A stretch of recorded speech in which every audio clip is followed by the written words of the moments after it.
स्वागत है आपका बाल विकास एवं शिक्षा शास्त्र के अगले लेक्चर में। आज इस लेक्चर में हम स्टर्नबर्ग की ट्राइआर्किक थ्योरी डिस्कस करने वाले हैं। जो इनकी ट्राइआर्किक थ्योरी है ये भी इंटेलिजेंस का ही पार्ट है। इन्होंने भी जो काम किया है इंटेलिजेंस के ऊपर ही किया है। सीडीपी रिलेटेड और जितने कंटेंट है उन सारे कंटेंट के वीडियो लेक्चर को अवेल करने के लिए आप हमारे चैनल के प्लेलिस्ट में जाइए, जहाँ पे बाल विकास एवं शिक्षा शास्त्र नाम से एक प्लेलिस्ट बनी हुई है। Go there and check it out for more CDP related content. हमने लास्ट लेक्चर में बात की थी, जो गार्डनर है उन्होंने जो थ्योरी दी थी उसमें उन्होंने 8 इंटेलिजेंस बताया था, 8 टाइप्स ऑफ इंटेलिजेंस। उनका ये कहना था कि दिमाग जो है 8 हिस्सों में बटा होता है और उन्होंने 8 प्रपोज किए थे इंटेलिजेंस, और उसमें 9वां एग्जिस्टेंशियलिस्ट अभी प्रपोज किया हुआ था।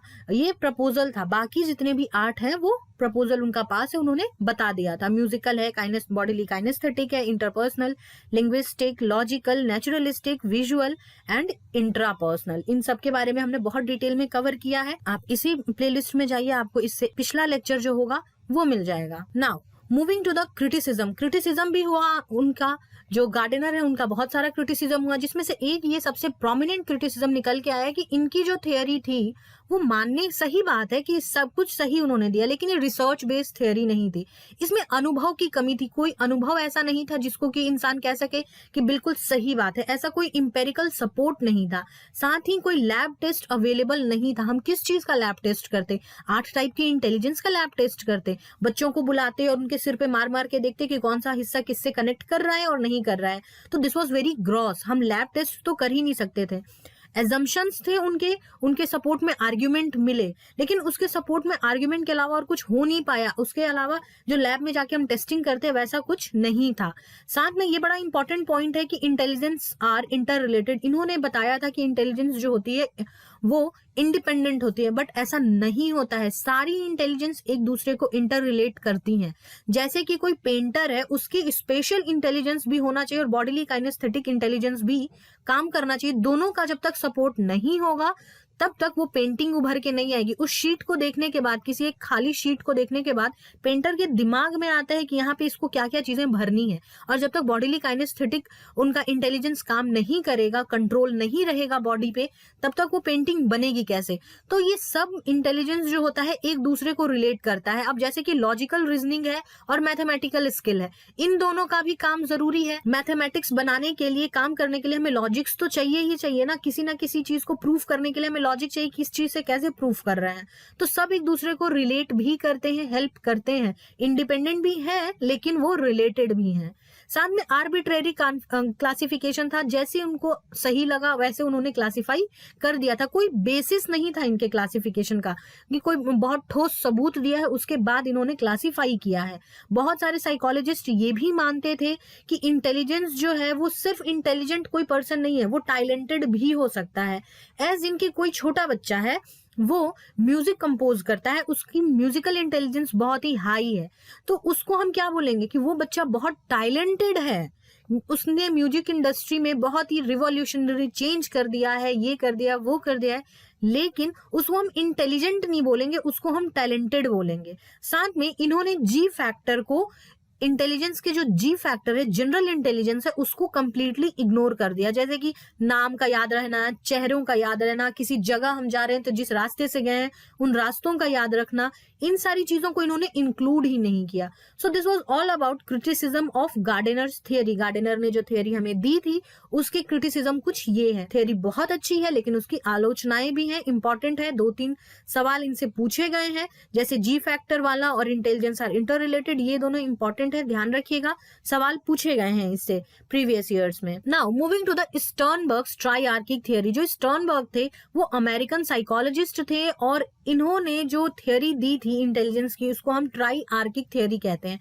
ट्राइआर्किक मींस कि 3 आर्क बने हुए हैं इसके। तो वो 3 आर्क कौन कौन से हैं? तो उन्होंने बताया analytical thinking, creative thinking and practical thinking.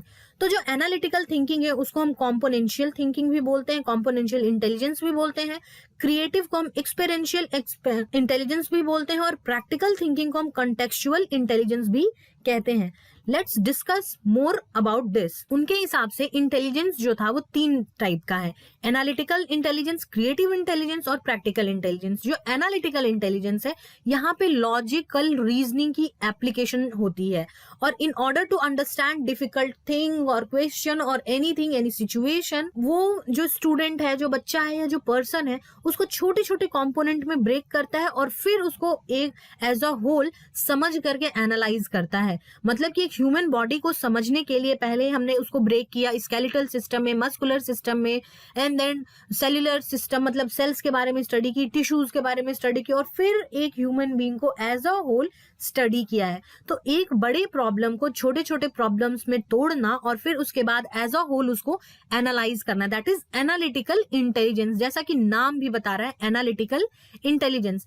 Creative intelligence is about creating something new, कुछ भी नया सृजन करना। तो जो हम सृजन कर रहे हैं, जो सृजनात्मक इंटेलिजेंस है, जो बुद्धिमत्ता है, वो तुरंत से नहीं आती। ध्यान रखिएगा, ये जो बुद्धिमत्ता है वो अचानक नहीं आती, कभी भी सोए हुए हैं और यूरे का मोमेंट नहीं होता कि हमें हमारी जो पोएट्री लिखी हुई है उसकी अगली लाइन क्या होनी चाहिए।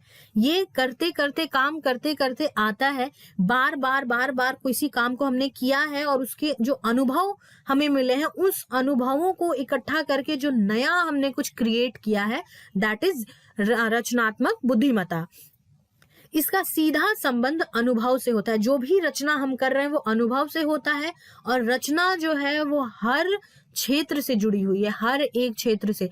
आप क्या बात कर रहे हैं, बात करने का तरीका, लिखने का तरीका, कोई बात करने का तरीका, मतलब जो ऑरेशन है, जो ऑरेटर्स होते हैं वो किस तरीके से बात करते हैं, मास कम्युनिकेटर्स जो हैं वो कैसे बात करते हैं, एडिटर्स हैं वो किस तरीके से अपने लेखनी का प्रयोग करते हैं।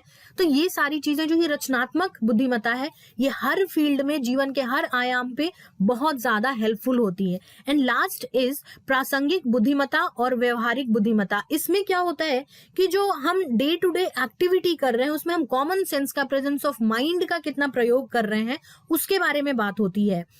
आप भी अपना इंटेलिजेंस बढ़ाइए। डेलीबाइट्स के साथ सीटेट के मॉक पेपर अवेलेबल हैं www.dailybites.in पर। Go there and boost your performance a level up for the CTET. अब एक ब्रॉडर एस्पेक्ट में इसको हम समझना चाहें तो इस तरीके से हम फर्ज करते हैं कि एक क्लासरूम है, वहां पे कुछ बच्चे हैं जो कि बहुत ही अच्छा स्कोर करते हैं। उनकी जो स्कोर है वो बहुत ही अच्छा A+ में जाता है, मार्क्स उनके 95+ रहते हैं, 90+ रहते हैं। तो वो बच्चा क्या करता है, दैट इज उसका कि एनालिटिकल स्किल बहुत ही अच्छा है। तो वो एनालिसिस बहुत अच्छा कर सकता है। जो उसके पास क्वेश्चन पेपर आए हैं उसको उसने एनालाइज किया है, जो आंसर किया है वो बहुत ही सटीक आंसर किया है, जिसकी वजह से उसको मार्क्स बहुत अच्छे मिले हैं। वो बच्चा A+ ग्रेड वाला है। नेक्स्ट चीज की उसी क्लास में कुछ और बच्चे हैं जो कि बहुत अच्छा स्कोर तो नहीं करते हैं, लेकिन नए नए ट्रिक्स और टेक्निक्स इजाद करते रहते हैं। उनका जो क्रिएशन है वो अलग ही लेवल पे। उनको 5 तरीके से मैथ्स बना के बता दिया गया, उन्होंने 5 तरीकों को जोड़ा, तोड़ा, कुछ मड़ोड़ा, कुछ नया किया और छठा तरीका इजाद कर दिया। वो मेहनत बहुत ज्यादा नहीं कर रहे हैं, नया ट्रिक और टेक्निक डेवलप कर रहे हैं। तो दोज पर्सन्स आर क्रिएटिव। जो बच्चे हैं ना वो क्रिएटिव की कैटेगरी में आएंगे। यानी कि इनकी कौन सी इंटेलिजेंस बहुत ज्यादा अच्छी है, yes that is creative intelligence. उनकी क्रिएटिव इंटेलिजेंस बहुत ही शार्प है। अब फिर आते हैं तीसरी कैटेगरी के बच्चे, जैसे कि 2 बच्चे आपस में लड़ लिए, मान लो एनालिटिकल स्किल वाले और क्रिएटिव बच्चे, इन दोनों में झगड़ा हो गया। तो अब झगड़े में, क्लास में झगड़ा हो रहा है तो इधर उधर धक्का दे दिया, किसी को चोट लग गई। अब एक गया बच्चा फटाक से, सबने उसकी जो उसने क्या किया कि उसको चोट लगी है ये देखा है, उसने हैंकीज कलेक्ट किए और उसको भिगाया और फटाफट से बांध दिया, क्योंकि उसने ये कहीं पढ़ रखा था कि फर्स्ट एड हम ऐसे करते हैं, पहले घाव को साफ करना और फिर उसको बांध देना। तो उसने क्या किया, उस कॉन्टेक्स्ट में उसका प्रेजेंस ऑफ माइंड कितना काम किया, उसने जो अपने एक्सपीरियंसेस हैं, जो उसने पढ़ रखा है, उसका इस्तेमाल कैसे किया है, जो नई सिचुएशन बनी है उसमें उसने उस समय परिचय दिया है किस चीज का, राइट उसने परिचय दिया है अपने कॉन्टेक्चुअल इंटेलिजेंस का। तो दिस इज अबाउट कि उसने कितने अच्छे से रिलेट किया है चीजों को, वो समझ पाया है, अपने माइंड में उसने कितना इको कराया है चीजों को कि यहाँ पे क्या चीज हो सकती है। प्रेजेंस ऑफ माइंड किसी किसी का बहुत अच्छा होता है, जैसे वाक्पटुता हम कहते हैं, जो जवाब देते हैं वो बहुत ही अच्छी जवाब देते हैं कि सामने वाला चुप हो जाए। तो वो कैसे दे पाते हैं, वो इंटेलिजेंस है contextual intelligence. Little more about this theory. देख लेते हैं एक बार कि इनका कहना था, स्टर्नबर्ग का कहना था कि किसी भी विद्यार्थी में एक से अधिक प्रकार की इंटेलिजेंस पाई जा सकती है।